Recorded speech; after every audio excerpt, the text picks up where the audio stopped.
What about Michigan? There's been quite, a lot of eyes are now looking at Michigan because there's an Arab population there. Could they sway the votes to in a direction of one of the candidates over the other? Well, I saw this play out in Virginia, just in the last local elections in Virginia, where the Muslim community was very much up in arms about the support that the Democratic administration headed by President Biden was supporting Israel.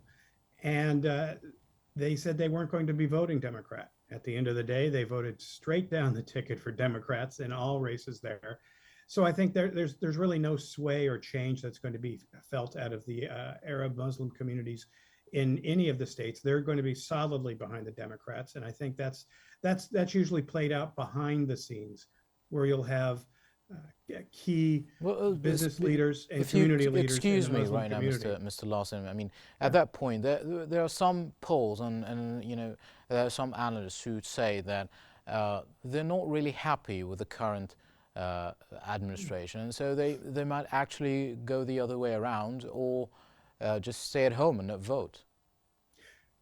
Possibly stay at home and not vote. I don't believe, and I have not seen it in any polling or in, like I said, the last year's local elections in Virginia, where there was Northern Virginia. There's a very large population of Muslim voters that they're going to vote Republican. They're just not, and I think that kicks back also to remembering where Donald Trump fell with his ban on immigration, that basically he labeled an anti-Muslim immigration. He wasn't going to allow people to immigrate to the United States and or get a visa if they were coming from a Muslim state, and that's what they remember. They may be upset currently with the current administration, but like I said, the community leaders in the Arab communities are very much supported by the Democrats, and they will play their cards behind the scene and keep Islamic and Muslim voters, Arab voters in line with the Democratic Party. I guess my next question is going to be, are there any surprises expected in the coming days?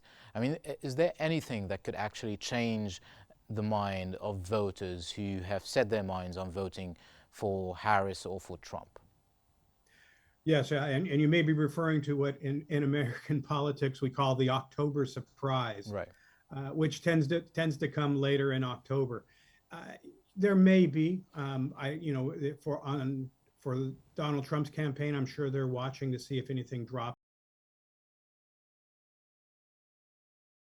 Vice President Harris's campaign is probably keeping an eye on social media attacks from unknown sources, possibly foreign agents. And I think, but on a general level, any issues out there, I don't think are going to be a big surprise. There may be something that happens internationally with Israel conflict in that region. Iran is a wild card still. If they attack Israel, that could be a deciding change in amongst people who support Harris but see Donald Trump as more in line with a stronger Israel, and they may change their vote to go along with that. But I think what people are keeping a close eye on is the foreign influences through social media, and what shoe may drop there. Will there be another RussiaGate issue, or and a secret file that becomes known to the general public? But we'll see as October closes out. Those things usually drop right at the very end when there's little time to really do some hard research to either prove or disprove. Let's talk more about the young voters now, and people who are going to be voting for the very first time. Uh, in light of the current economic situation, inflation is possibly on the top of the list for what voters are expecting from the candidates. What do you think they're going to be thinking of, even if they are registered Democrats or Republicans? Well, it depends on where we're talking. My son, this is going to be his first time voting in a presidential election. And I think the group between 18 and 25 Inflation is not the issue for them. I think if amongst people who are more liberal, it's going to be the issue of abortion. And I also think for people who are uh, 18 to 25, maybe not college students, I think immigration is the bigger importance for them as an issue when it comes to what they do in the voting booth and who they're going to support. I think those two issues overall, no matter what age group, are going to be at the top of the list. There's a saying that we usually use in political consulting that Americans vote by their pocketbook, but I think this year the issues of abortion and immigration have been so hyped up and so driven that those are the top two issues that are going to get people to support one candidate or the other.